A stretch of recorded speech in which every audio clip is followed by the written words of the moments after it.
आदरणीय सभापति जी, यह वर्ष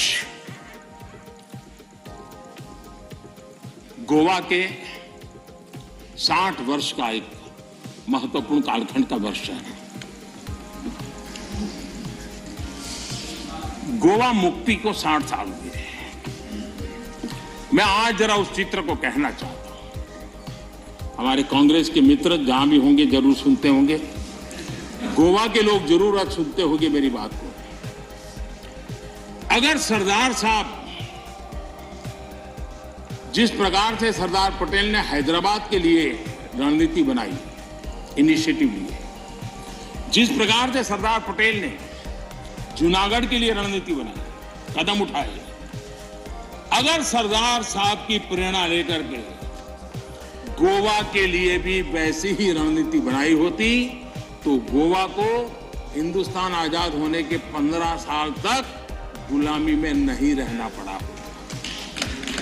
भारत की आजादी के 15 साल के बाद गोवा आजाद हुआ और उस समय के 60 साल पहले के अखबार, उस जमाने की मीडिया रिपोर्ट बताती है कि तब के प्रधानमंत्री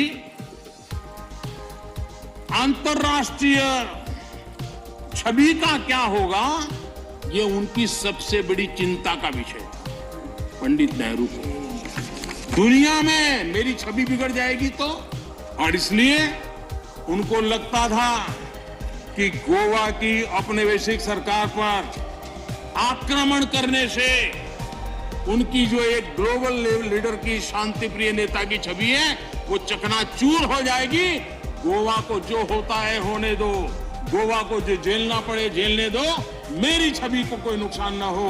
और इसलिए जब वहां सत्याग्रहों पर गोलियां चल रही थी, विदेशी सल्तनत गोलियां चला रही थी, हिंदुस्तान का हिस्सा, हिंदुस्तान के मेरे भाई बहन, उन पर गोलियां चल रही थी, और तब हमारे देश के प्रधानमंत्री ने कहा था कि मैं सेना नहीं दूंगा, मैं सेना नहीं भेजूंगा। सत्याग्रहियों की मदद करने से उन्होंने इनकार कर दिया था। ये गोवा के साथ कांग्रेस ने किया हुआ जुल्म है और गोवा को 15 साल ज्यादा गुलामी के जंजीरों में जकड़ के रखा गया और गोवा के अनेक वीर पुत्रों को बलिदान देना पड़ा, लाठी गोलियों से जिंदगी को बसर करनी पड़ी, ये हाल पैदा किए थे।